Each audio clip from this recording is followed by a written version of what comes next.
പാലക്കാട് ജില്ലയിലെ ആമയൂരിലായിരുന്നു നാടിനെ നടുക്കിയ സംഭവം അരങ്ങേറിയത്. സിദ്ദിഖ് എന്ന വ്യക്തിയുടെ ഉടമസ്ഥതയിലുള്ള വാടക വീടിന്റെ പൂട്ട് 2 ദിവസമായി കാണാത്ത സാഹചര്യത്തിൽ സംശയം തോന്നിയ സിദ്ദിഖും അയൽക്കാരും ചേർന്ന് ആ വീട്ടിൽ ഒരു തിരച്ചിൽ നടത്താൻ തീരുമാനിച്ചു.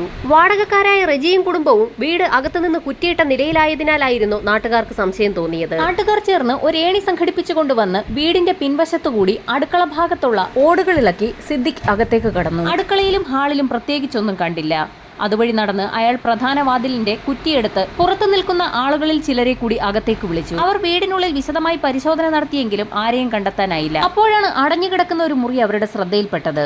ആ മുറിക്കുള്ളിൽ ആരെങ്കിലും ഉണ്ടോ എന്നറിയാൻ വാതിൽ തുറന്നു നോക്കിയ സംഘം നിലവിളിച്ചുകൊണ്ട് പിന്നിലേക്ക് മാറി. യാതൊരു ചലനവുമില്ലാതെ 2 സ്ത്രീരൂപം കട്ടിലിൽ കമിഴ്ന്നു കിടക്കുന്നു. സിദ്ദിഖിന്റെ ഭാര്യ അവർക്കരികിലേക്ക് നടന്നു വന്ന് ഒന്ന് സൂക്ഷിച്ചു നോക്കി. ഇത് ലിസിയുടെ മക്കളാണെന്നാണ് തോന്നുന്നതെന്ന് അവരൊരു സംശയവും പറഞ്ഞു. റജി ലിസി ദമ്പതികൾക്ക് 4 മക്കളാണുള്ളത്. അതിൽ മൂത്ത 2 പെൺമക്കൾ കോട്ടയത്തെ മഠത്തിൽ നിന്ന് പഠിക്കുന്നതിനാൽ അവരെ നാട്ടുകാരും കണ്ടിട്ടുണ്ടായിരുന്നില്ല. ഇളയ മകനും മകളും മാത്രമായിരുന്നു അവർക്കൊപ്പം ഈ വീട്ടിൽ താമസിച്ചിരുന്നത്. കട്ടിലിൽ കിടക്കുന്നത് ജീവനറ്റ ശരീരങ്ങളായതിനാൽ തന്നെ നാട്ടുകാർ ഉടൻ തന്നെ വിവരം പോലീസിനെ അറിയിച്ചു. വിവരമറിഞ്ഞ് പോലീസ് സംഘം എത്തിയപ്പോഴേക്കും നാട്ടുകാരെല്ലാം അവിടെ തടിച്ചുകൂടിയിരുന്നു. ഒറ്റ നോട്ടത്തിൽ തന്നെ നടന്നിരിക്കുന്നത് കൊലപാതകമാണെന്ന് പോലീസിന് വ്യക്തമായി. ഉടൻ തന്നെ ഫോറൻസിക് സംഘത്തെയും ഡോഗ് സ്ക്വാഡിനെയും അടക്കം സ്ഥലത്തെത്തിച്ച് പരിശോധന ആരംഭിച്ചു. വീടിന് പുറത്ത് പരിശോധന നടത്തുന്നതിനിടയിലാണ് പോലീസ് സംഘത്തിന്റെ കണ്ണിൽ ഒരു പ്രത്യേക കാഴ്ച അവിടെ ഒരു പഴയ സെപ്റ്റിക് ടാങ്കിന് മുകളിലായി അസ്വാഭാവികമായ രീതിയിൽ ഈച്ചകൾ വന്ന് പൊതിയുന്നൊരു കാഴ്ചയായിരുന്നു അത്.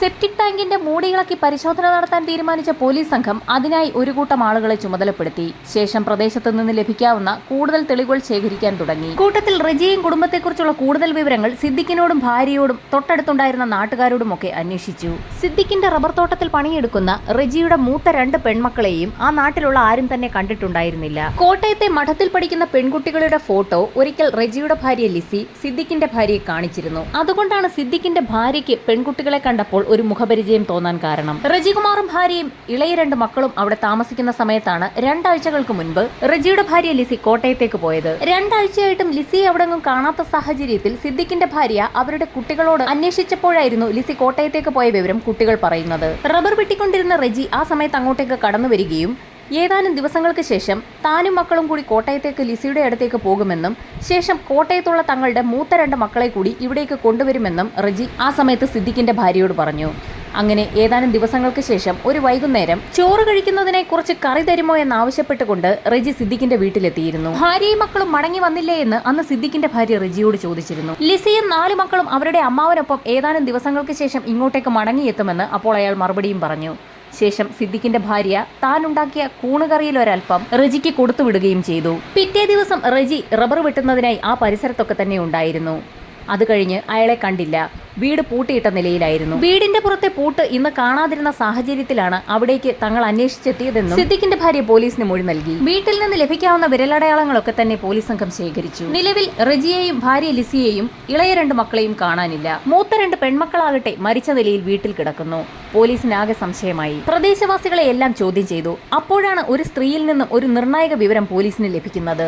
ആ സ്ത്രീയുടെ ഭർത്താവ് കോയമ്പത്തൂരിലാണ് ജോലി ചെയ്യുന്നത്. വളരെ വൈകിയാണ് അയാൾ വീട്ടിലെത്താറുള്ളത്. സംഭവം നടന്ന അന്ന് രാത്രി ഏകദേശം 9 മണിയോടുകൂടി ഒരു ഓട്ടോ വന്ന് നിൽക്കുന്ന ശബ്ദം കേട്ട് തന്റെ ഭർത്താവാണെന്ന് കരുതിയ സ്ത്രീ വീടിന് പുറത്തിറങ്ങി നോക്കിയപ്പോൾ റജിയും 2 പെൺമക്കളും ഓട്ടോയിൽ നിന്ന് ഇറങ്ങുന്നത് അവർ ശ്രദ്ധിച്ചിരുന്നു. പിറ്റേ ദിവസമാണ് റജികുമാറിന്റെ മൂത്ത 2 പെൺമക്കൾ മരിച്ച വിവരം അവരറിയുന്നത്. ശരിക്കും നിർണായകമായൊരു വിവരമാണ് പോലീസിന് ലഭിച്ചിരിക്കുന്നത്. സംഭവം നടക്കുന്നതിന്റെ തലേ ദിവസം രാത്രിയിൽ പെൺമക്കൾക്കൊപ്പം റജികുമാർ വീട്ടിലെത്തിയിരുന്നു. പിറ്റേ ദിവസം പെൺമക്കളെ മരിച്ച നിലയിൽ കണ്ടെത്തി. അങ്ങനെയെങ്കിൽ റജികുമാർ ഇവിടെ പോയി. കോട്ടയം മേഖലയിലേക്ക് റജികുമാറിനെ അന്വേഷിക്കാൻ ഒരു സംഘം പുറപ്പെട്ടു. ഇതോടൊപ്പം തന്നെ റജികുമാറിനെ കുറിച്ച് കൂടുതൽ അന്വേഷിക്കാനും അയാളുമായി കോണ്ടാക്ട് ഉള്ള എല്ലാ വ്യക്തികളെയും കണ്ടുപിടിക്കാനും കോട്ടയം പോലീസിന് നിർദ്ദേശം ലഭിച്ചു. കോട്ടയത്ത് റജികുമാറുമായി കണക്ട് ചെയ്ത് പല ബന്ധുക്കളുടെ വീടുകളിലും പോലീസ് എത്തി അന്വേഷണം നടത്തി. എന്നാൽ റജികുമാറോ ഭാര്യയെയോ അവർക്കൊപ്പമുണ്ടായിരുന്ന ആ 2 മക്കളോ അവിടെയെങ്ങും എത്തിയിട്ടില്ല എന്നാണ് ബന്ധുക്കളുടെ ഭാഗത്തു നിന്നും അറിയാൻ കഴിഞ്ഞത്. അങ്ങനെയെങ്കിൽ ആ 4 സംഘം എവിടെ പോയി? മൂത്ത 2 പെൺമക്കളെയും കൊലപ്പെടുത്തിയ ശേഷം 4 സംഘം അവിടെ നിന്നും സ്ഥലം വിട്ടതാണോ എന്ന് പോലും പോലീസ് സംശയിച്ചു. നാട്ടുകാരോട് വിവരം തിരക്കുമ്പോഴാണ് റജികുമാറിനെ കുറിച്ച് കൂടുതൽ വിവരങ്ങൾ പോലീസിന് ലഭിക്കുന്നത്.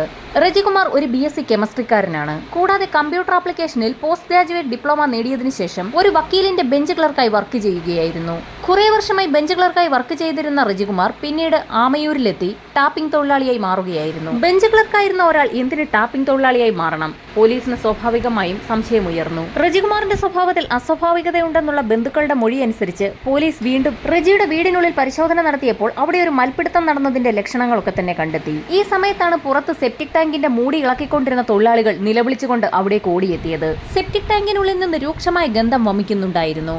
അതിനുള്ളിൽ എന്തോ ഉണ്ടെന്ന് അവർ പറഞ്ഞു. പോലീസ് സംഘം നടത്തിയ പരിശോധനയിൽ സെപ്റ്റിക് ടാങ്കിനുള്ളിൽ നിന്നും ഒരു ഡെഡ് ബോഡി കണ്ടെത്തി. വിവരമറിഞ്ഞ് ഡിവൈഎസ്പി ഉൾപ്പെടെയുള്ള സംഘം അങ്ങോട്ടേക്കെത്തി. സെപ്റ്റിക് ടാങ്കിൽ നിന്നും ബോഡി പുറത്തെടുത്ത് കിടത്തിയപ്പോൾ അതൊരു സ്ത്രീയുടേതാണെന്ന് മനസ്സിലായി. സിദ്ദിഖിന്റെ ഭാര്യ അപ്പോൾ തന്നെ ആ ബോഡി തിരിച്ചറിഞ്ഞു. അത് റജിയുടെ ഭാര്യ ലിസിയായിരുന്നു. മൃതദേഹം പാതി അഴുകിയ നിലയിലായിരുന്നു. നാട്ടുകാരും പോലീസും ഒരുപോലെ അമ്പരന്നു. ഈ സമയത്താണ് മുറിയിൽ കൊല്ലപ്പെട്ട് കിടക്കുന്ന പെൺമക്കളുടെ ഇൻക്വസ്റ്റ് നടപടികൾ പൂർത്തിയാക്കിയ വിദഗ്ധ സംഘം പോലീസിനോട് ഒരു കാര്യം പറയുന്നത്. കൊല്ലപ്പെട്ട് കിടക്കുന്ന 2 പേരിൽ മൂത്തയാൾ അതിക്രൂര പീഡനത്തിന് ഇരയായിട്ടുണ്ട്.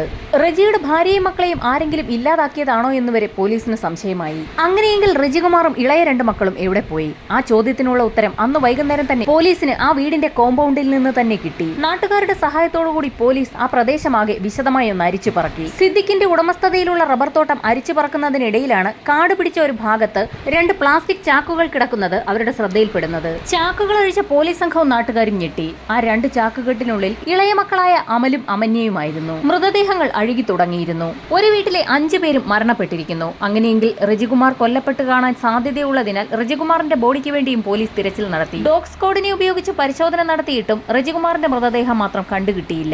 ഇതിനിടയിൽ റജികുമാറിന്റെ മൊബൈൽ ഫോൺ കേന്ദ്രീകരിച്ച് നടത്തിയ അന്വേഷണത്തിൽ അയാളുടെ മൊബൈൽ ആക്റ്റീവ് ആണെന്ന് കണ്ടെത്തി. പാലാ, കോട്ടയം മേഖലകളിലായിരുന്നു ടവർ ലൊക്കേഷൻ. ഇതോടുകൂടി 5 പേരെയും കൊലപ്പെടുത്തിയത് റജികുമാർ തന്നെ ആകാമെന്നുള്ള സംശയം ഉയർന്നു. ഒരുപക്ഷെ റജികുമാറിനെയും കൊലപ്പെടുത്തിയ ശേഷം കൊലപാതകി ആ മൊബൈൽ ഫോൺ കൈവശം വെച്ചിരിക്കുകയാണോ എന്നുള്ള പോസിബിലിറ്റിയും പോലീസ് പരിശോധിച്ചു. പോലീസ് കണ്ടെടുത്ത 5 മൃതദേഹങ്ങളും ഇൻക്വസ്റ്റ് നടപടികൾ പൂർത്തിയാക്കി പോസ്റ്റ്മോർട്ടത്തിനായി തൃശൂർ മെഡിക്കൽ കോളേജിലേക്ക് അയച്ചു. ഇതോടൊപ്പം തന്നെ റജികുമാറിനായുള്ള തിരച്ചിൽ ഊർജിതമാക്കി. ഈ സമയത്താണ് കോട്ടയം പോലീസ് സ്റ്റേഷനിലേക്ക് ഒരു ഫോൺ കോൾ എത്തുന്നത്. ഗാന്ധിനഗർ ബസ് സ്റ്റാൻഡിൽ റജികുമാറിനെ കണ്ടു എന്നായിരുന്നു വിളിച്ചയാൾ പറഞ്ഞത്. വിവരമറിഞ്ഞ് ബസ് സ്റ്റാൻഡിലെത്തിയ പോലീസ് സംഘം റജികുമാറിനെ കൈയോടെ തന്നെ പിടികൂടി. കോട്ടയത്ത് നിന്നും ബസ്സിൽ കയറി എങ്ങോട്ടോ രക്ഷപ്പെടാനിരുന്ന റജികുമാർ പോലീസ് കസ്റ്റഡിയിലാവുകയായിരുന്നു. അറസ്റ്റ് ചെയ്ത റജികുമാറിനെ മജിസ്ട്രേറ്റിന് മുൻപിൽ ഹാജരാക്കി പോലീസ് കസ്റ്റഡിയിലെടുത്ത് ചോദ്യം ചെയ്യൽ ആരംഭിച്ചു. കസ്റ്റഡിയിലെടുത്ത റജികുമാറിന്റെ വിരലടയാളം തന്നെ ആദ്യം പോലീസ് പരിശോധിച്ചു. ആ വീട്ടിൽ നിന്നും ആകെ ഒരാളുടെ ഫിംഗർ പ്രിന്റ് മാത്രമായിരുന്നു ലഭിച്ചത്. അത് റജികുമാറിന്റേത് തന്നെയെന്ന് തെളിയിക്കാൻ പോലീസിന് അധിക സമയം വേണ്ടി വന്നില്ല. ചോദ്യം ചെയ്യലിൽ റജികുമാറിന്റെ മൊഴികളിലെല്ലാം വൈരുദ്ധ്യം കണ്ടെത്തി. ഈ മരണങ്ങളിലൊന്നും തനിക്ക് ഒരു പങ്കുമില്ല എന്ന് അയാൾ ആവർത്തിച്ചുകൊണ്ടേയിരുന്നു. ലിസിയെ കാണാതായതാണെന്നും അയാൾ പോലീസിനോട് പറഞ്ഞു. ഭാര്യയെ കാണാതായ വിവരം എന്തുകൊണ്ടാണ് പോലീസിൽ അറിയിക്കാതിരുന്നതെന്ന ചോദ്യത്തിന് റജികുമാറിന് മറുപടിയുമില്ലായിരുന്നു. മക്കൾ കൊല്ലപ്പെട്ട വിവരം അറിഞ്ഞിട്ടും ആമയൂരിലേക്ക് എന്തുകൊണ്ട് എത്തിയില്ല എന്നുള്ള ചോദ്യത്തിന് റജികുമാർ മറുപടി പറഞ്ഞെങ്കിലും അതൊന്നും പോലീസ് വിശ്വാസത്തിലെടുത്തില്ല. മറ്റു ചില കാര്യങ്ങളുമായി ബന്ധപ്പെട്ട് അയാൾ കോട്ടയത്തേക്ക് പോയ കാരണത്താലാണ് നാട്ടിൽ നടന്ന ഈ വിവരങ്ങളൊന്നും അറിയാതിരുന്നതെന്നും പോലീസിന് റജികുമാർ മൊഴി നൽകി. ഈ സമയത്താണ് വളരെ നിർണായകമായ ഒരു തെളിവ് പോലീസിനെ തേടിയെത്തിയത്. റജികുമാറിന്റെ സ്പേമും കൊല്ലപ്പെട്ട മൂത്തയാളുടെ ശരീരത്തിൽ നിന്ന് കളക്ട് ചെയ്ത സ്പേമും തമ്മിൽ മാച്ച് ചെയ്യുന്നു. എന്നാൽ ഇക്കാര്യം പൂർണ്ണമായും റജികുമാർ നിഷേധിച്ചു. എല്ലാ കൊലപാതകങ്ങളും നടത്തിയത് റജികുമാർ തന്നെയെന്ന് തങ്ങൾക്ക് മനസ്സിലായി എന്ന് പോലീസ് പറഞ്ഞതോടുകൂടി താൻ കുടുക്കപ്പെട്ടു എന്ന് അയാൾക്ക് മനസ്സിലായി. ഇതോടെ പല കാര്യങ്ങളും റജികുമാർ പോലീസിനോട് പറഞ്ഞു തുടങ്ങി. നേരത്തെ ഒരു വക്കീലിന്റെ ബെഞ്ച് ക്ലർക്കായി വർക്ക് ചെയ്തിരുന്ന റജികുമാറിന് അവിടെയുണ്ടായിരുന്ന ഉഷ എന്നൊരു സ്ത്രീയുമായി ബന്ധമുണ്ടായിരുന്നു. ആ അടുപ്പം റജികുമാറിന്റെ ഭാര്യ ലിസി അറിയുകയും അവർ തമ്മിൽ വാക്കുതർക്കമുണ്ടാകുന്നത് പതിവാവുകയും ചെയ്തിരുന്നു. ഉഷയെ കാണുന്നതിന് വേണ്ടിയാണ് റജികുമാർ വക്കീലിന് കീഴിൽ ബെഞ്ച് ക്ലർക്കായി ജോലി ചെയ്യുന്നതെന്ന് വരെ ലിസി പറഞ്ഞു. ഇതോടുകൂടി ആ ജോലി വിടാൻ റജികുമാർ തീരുമാനിച്ചു. ഈ സമയത്താണ് ആമയൂർ മേഖലയിലെ റബ്ബർ തോട്ടത്തിൽ റബ്ബർ ടാപ്പിങ്ങിനായി ഒരാളെ ആവശ്യമുണ്ടെന്നുള്ള പത്രപരസ്യം റജികുമാർ ശ്രദ്ധിക്കുന്നതും ഭാര്യയും മക്കളെയും കൂട്ടി അങ്ങോട്ടേക്ക് താമസം മാറുന്നതും. അതിനിടയിൽ മൂത്ത 2 പെൺമക്കളെയും കോട്ടയത്തുള്ള മഠത്തിൽ താൽക്കാലികമായി നിർത്തുകയും ചെയ്തു. അങ്ങനെ പ്രശ്നങ്ങളൊന്നുമില്ലാതെ 1 വർഷക്കാലം മുൻപോട്ട് പോയി. അങ്ങനെയിരിക്കെ ഒരു ദിവസം റജികുമാറിന്റെ ഫോണിലേക്ക് ഉഷയുടെ ഒരു കോൾ വന്നു. ഇത് കണ്ട ലിസി റജിയുമായി വാക്കുതർക്കമുണ്ടാവുകയും ഇതേ തുടർന്ന് റജി ലിസിയുടെ കഴുത്തിൽ ബലമായി പിടിമുറുക്കുകയും ചെയ്തു. ഏതാനും നിമിഷങ്ങൾക്കകം ലിസി മരണപ്പെട്ടു. ഈ സമയത്ത് ഇളയ 2 മക്കൾ മുറിയിൽ ഉറങ്ങിക്കിടക്കുകയായിരുന്നു. അവരാരും അറിയാതെ ലിസിയുടെ മൃതദേഹം റജി ഒരു മുറിക്കുള്ളിലാക്കി മുറി പുറത്തുനിന്ന് പൂട്ടി താക്കോൽ കയ്യിൽ സൂക്ഷിച്ചു. പിറ്റേ ദിവസം രാവിലെ ഉണർന്ന മക്കൾ അമ്മയെ തിരക്കിയെങ്കിലും അമ്മ കോട്ടയത്തുള്ള സഹോദരങ്ങളെ കാണാൻ പോയിരിക്കുകയാണെന്ന് റജി അവരോട് പറഞ്ഞു. പിറ്റേ ദിവസം രാവിലെ മുറ്റത്ത് കളിച്ചുകൊണ്ടിരിക്കുന്ന കുട്ടികളെയാണ് സിദ്ദിഖിന്റെ ഭാര്യ കാണുന്നതും ലിസിയെക്കുറിച്ച് അന്വേഷിക്കുകയും ചെയ്യുന്നത്. ആ സമയത്താണ് കുട്ടികൾ തങ്ങളുടെ അമ്മ ലിസി മൂത്ത 2 പെൺകുട്ടികളെ കാണുന്നതിനായി കോട്ടയത്തേക്ക് പോയിരിക്കുകയാണെന്നുള്ള വിവരം സിദ്ദിഖിന്റെ ഭാര്യയോട് പറയുന്നത്. സ്വന്തം അമ്മയുടെ മൃതദേഹം തൊട്ടടുത്തുള്ള മുറിയിൽ കിടക്കുന്നതറിയാതെ ആ കുട്ടികൾ മുറ്റത്ത് കളിക്കുകയും അന്ന് ഉച്ചയ്ക്ക് ഭക്ഷണം കഴിക്കുകയും അവിടെ കിടന്നുറങ്ങുകയും ചെയ്തു. കുട്ടികൾ ഉറക്കമായെന്ന് മനസ്സിലായതോടുകൂടി റജികുമാർ ലിസിയുടെ മൃതദേഹം പുറകുവശത്തുള്ള സെപ്റ്റിക് ടാങ്കിന്റെ അടപ്പ് തുറന്ന് അതിലേക്കിട്ടു. തൊട്ടടുത്ത ദിവസം രാവിലെ കുട്ടികളുമായി റജികുമാർ കോട്ടയത്തെത്തുകയും സഹോദരിമാരെ കാണിച്ചു കൊടുക്കുകയും ചെയ്തു. അമ്മയെ തിരക്കിയ കുട്ടികളോട് തങ്ങളുടെ അമ്മയായ ലിസി അവരുടെ അമ്മാവന്റെ വീട്ടിലേക്ക് പോയിരിക്കുകയാണെന്നും റജികുമാർ പറഞ്ഞു. തിരികെ ഇളയ 2 കുട്ടികളുമായി പാലക്കാട്ടേക്ക് മടങ്ങിയ റജികുമാർ രാത്രി 9 മണിയോടുകൂടി ആമയൂരെത്തി. സിദ്ദിഖിന്റെ വീട്ടിലെത്തി രാത്രി ചോറിനൊപ്പം കഴിക്കാൻ അല്പം കറി ആവശ്യപ്പെട്ടു. ഭാര്യയും മക്കളും എവിടെയെന്നുള്ള സിദ്ദിഖിന്റെ ഭാര്യയുടെ ചോദ്യത്തിന് അവരെല്ലാവരും കോട്ടയത്ത് തന്നെയാണെന്നും താൻ ഒറ്റയ്ക്കാണ് മടങ്ങിയെത്തിയതെന്നും അയാൾ മറുപടിയും പറഞ്ഞു. ഇളയ കുട്ടികളുടെ പോസ്റ്റ്മോർട്ടത്തിൽ നിന്നും വയറ്റിൽ നിന്നും കുമിൾകറിയുടെ അംശം കണ്ടെത്തിയിട്ടുണ്ട്. അതായത് ആ കുട്ടികൾ കൊല്ലപ്പെടുമ്പോൾ അവർ കഴിച്ചിരുന്ന ഭക്ഷണം ദഹിച്ചിട്ട് പോലും ഉണ്ടായിരുന്നില്ല. അങ്ങനെ ഇളയ മക്കളെയും കൊലപ്പെടുത്തി മൃതദേഹം പ്ലാസ്റ്റിക് കവറിലാക്കി ഒരു മുറിയിൽ മാറ്റിവെച്ചു. പിറ്റേ ദിവസം പതിവ് പോലെ ടാപ്പിംഗ് ജോലികളിൽ ഏർപ്പെട്ടു. റബ്ബർ വെട്ടിയ ശേഷം കറയുമായി റജികുമാർ സിദ്ദിഖിന്റെ വീട്ടിലെത്തിയിരുന്നു. സിദ്ദിഖിന്റെ ഭാര്യ വീണ്ടും ലിസിയെക്കുറിച്ച് അന്വേഷിച്ചപ്പോൾ ലിസിയും മക്കളും അവരുടെ അമ്മാവനൊപ്പം അടുത്ത ദിവസം മടങ്ങി വരുമെന്നും അയാൾ അവരോട് പറഞ്ഞു. ഏതാനും ദിവസങ്ങൾക്ക് ശേഷം റജികുമാറിന്റെ വീട് പൂട്ടിക്കിടക്കുന്നത് കണ്ടപ്പോൾ അയാൾ ഭാര്യയും മക്കളെയും കൂട്ടിക്കൊണ്ടുവരാൻ കോട്ടയത്തേക്ക് പോയതായിരിക്കുമെന്നാണ് സിദ്ദിഖിന്റെ ഭാര്യ കരുതിയത്. പട്ടാമ്പിയിൽ നിന്നും അന്ന് പുറപ്പെട്ട റജികുമാർ കോട്ടയത്തേക്ക് തന്നെയായിരുന്നു പോയത്. കോട്ടയത്ത് പെൺമക്കൾ പഠിക്കുന്ന സ്കൂളിലെത്തി അയാളുടെ അമ്മ മരിച്ചു പോയതായി സ്കൂളിന്റെ പ്രിൻസിപ്പലിനെ അറിയിക്കുകയും പെൺമക്കളെ തനിക്കൊപ്പം അയക്കണമെന്ന് ആവശ്യപ്പെടുകയും ചെയ്തു. മരണവിവരം അറിഞ്ഞാൽ കുട്ടികൾ വിഷമിക്കുമെന്ന് കരുതി സ്കൂൾ അധികൃതർ കുട്ടികളോട് വിവരം പറഞ്ഞതുമില്ല. അങ്ങനെ റജികുമാറിനൊപ്പം ആ പെൺമക്കൾ അവിടെ നിന്നും പാലക്കാട്ടേക്ക് പുറപ്പെട്ടു. രാത്രി 9 മണിയോടുകൂടി ആമയൂരിൽ ഒരു ഓട്ടോയിൽ റജികുമാറും പെൺമക്കളും വന്നിറങ്ങുന്നത് അയൽവാസിയായ ഒരു സ്ത്രീ കാണുകയും ചെയ്തിരുന്നു. വീട്ടിലെത്തിയ പെൺമക്കൾ അമ്മയെയും ഇളയ 2 സഹോദരങ്ങളെയും തിരക്കിയപ്പോൾ അവർക്ക് പുറത്തുപോയതാണെന്നും ഉടൻ മടങ്ങി വരുമെന്നും റജികുമാർ അവരോട് പറഞ്ഞു. ശേഷം യാത്രാക്ഷീണമുണ്ടായിരുന്ന പെൺമക്കൾ ഉറങ്ങാനായി മുറിയിലേക്ക് പോയി. ഉറങ്ങിക്കിടന്നവരെ വെളുപ്പിനെ 4 മണിയോടുകൂടിയായിരുന്നു റജികുമാർ ശ്വാസം മുട്ടിച്ച് കൊലപ്പെടുത്തിയത്. തൊട്ടടുത്ത മുറിയിൽ ഇളയ മക്കളും മരണപ്പെട്ട് കിടക്കുന്നുണ്ടായിരുന്നു. മുൻവശത്തെ പ്രധാന വാതിൽ അകത്തുനിന്ന് കുറ്റിയിട്ട ശേഷം പ്ലാസ്റ്റിക് ചാക്കിൽ പൊതിഞ്ഞ മൃതദേഹങ്ങളുമായി അടുക്കളവശത്തുകൂടി റജികുമാർ പുറത്തിറങ്ങുകയും ആ വാതിൽ പൂട്ടുകയും ചെയ്തു. ശേഷം റബ്ബർ തോട്ടത്തിലൂടെ നടന്ന് റബ്ബർ തോട്ടത്തിന്റെ കാട് പിടിച്ചു കിടക്കുന്ന ഭാഗത്ത് പ്ലാസ്റ്റിക് ചാക്കുകൾ ഉപേക്ഷിച്ചു. പ്ലാസ്റ്റിക് ചാക്കിലെ മൃതദേഹങ്ങൾ റബ്ബർ തോട്ടത്തിൽ ഉപേക്ഷിച്ച ശേഷം റജികുമാർ അവിടെ നിന്നും ആമയൂർ ടൗണിലെത്തി. ടൗണിലൊന്ന് കറങ്ങിയ ശേഷം തിരികെ വീട്ടിലേക്ക് പോകാനായിരുന്നു റജികുമാറിന്റെ പ്ലാൻ. എന്നാൽ ഈ സമയത്തായിരുന്നു സിദ്ദിഖിന്റെ ഭാര്യ റജികുമാറും കുടുംബവും തിരികെ എത്തിയെന്നും പ്രധാന വാതിൽ പുറത്തുനിന്നും പൂട്ടിയിട്ടില്ല എന്നും മനസ്സിലാക്കിയത്. റജികുമാറിനെയും കുടുംബത്തെയും പുറത്തു കാണാത്ത സാഹചര്യത്തിൽ സിദ്ദിഖും ഭാര്യയും അവിടെ എത്തി നടത്തിയ തിരച്ചിലായിരുന്നു പിന്നീട് വീടിനുള്ളിൽ മൃതദേഹങ്ങൾ കണ്ടെത്തുന്നതിനിടയാക്കിയത്. ഇതിനോടകം തന്നെ റജികുമാറിന്റെ വീട്ടിൽ നിന്നും മൃതദേഹം കണ്ടെത്തിയ വാർത്ത നാടാകെ പരന്നിരുന്നു. വിവരമറിഞ്ഞ റജികുമാർ ആമയൂരിൽ നിന്നും കോട്ടയത്തേക്ക് പോയി. അവിടെ തന്റെ സുഹൃത്തായ ഉഷാകുമാരിക്കൊപ്പമായി പിന്നീടുള്ള താമസം.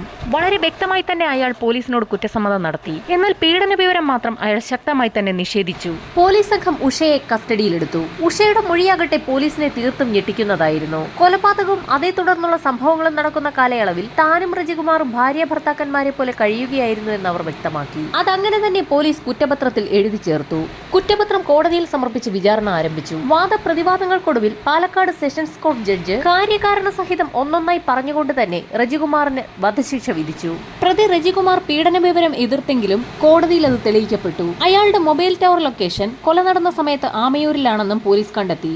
കൊല്ലപ്പെട്ട കുട്ടികളുടെ ശരീരത്തിലുണ്ടായിരുന്ന കൂൺ അയൽപക്കത്തെ വീട്ടിലെ സിദ്ദിഖിന്റെ ഭാര്യ കൊടുത്തത് തന്നെയാണെന്ന് തെളിഞ്ഞു. ഇതോടൊപ്പം തന്നെ അയാളുടെ കാമുകി ഉഷ ഉൾപ്പെടെയുള്ളവരുടെ എല്ലാം സാക്ഷിമൊഴി റജികുമാറിനെതിരായിരുന്നു. അങ്ങനെയായിരുന്നു കോടതി അയാൾക്ക് വധശിക്ഷ വിധിച്ചത്. വധശിക്ഷയ്ക്കെതിരെ ഹൈക്കോടതിയിൽ റജികുമാർ അപ്പീലിന് പോയെങ്കിലും ഹൈക്കോടതി അപ്പീൽ തള്ളുകയായിരുന്നു. ഇതോടുകൂടി റജികുമാർ സുപ്രീം കോടതിയിൽ ആപ്ലിക്കേഷൻ ഫയൽ ചെയ്തു. എന്നാൽ സുപ്രീം കോടതിയിൽ വാദം കഴിഞ്ഞതിന് ശേഷം റജികുമാറിന്റെ വധശിക്ഷ സ്റ്റേ ചെയ്യപ്പെട്ടു. ഞെട്ടിക്കുന്ന ചില വിലയിരുത്തലുകളാണ് സുപ്രീം കോടതി നടത്തിയത്. കേസിൽ അറസ്റ്റിലായ നിമിഷം മുതൽ 2025 കാലം വരെ റജികുമാർ ജയിലിനുള്ളിൽ വളരെ മാന്യമായിട്ടേ പെരുമാറിയിട്ടുള്ളൂ. ജയിലിനുള്ളിൽ ഒരു ക്രിമിനൽ സ്വഭാവവും ഇത്രയും കാലയളവിനുള്ളിൽ അയാൾ കാണിച്ചിട്ടില്ല എന്നുള്ള ജയിൽ അധികൃതരുടെ റിപ്പോർട്ടിന്റെ അടിസ്ഥാനത്തിലാണ് സുപ്രീം കോടതി അയാളുടെ വധശിക്ഷ സ്റ്റേ ചെയ്ത് വാദം പൂർത്തിയാക്കിയ ശേഷം ജീവപര്യന്തമായി കുറച്ചത്. എന്നാൽ അതിനോടൊപ്പം സുപ്രീം കോടതി ജഡ്ജിമാർ ഒരു വാചകം കൂടി കൂട്ടിച്ചേർക്കുകയുണ്ടായി. റജികുമാർ മരണം വരെ ജയിലിലായിരിക്കണമെന്നുള്ള നിർണായക വിധിയാണ് സുപ്രീം കോടതിയുടെ ഭാഗത്തു നിന്നും ഇപ്പോൾ വന്നിരിക്കുന്നത്.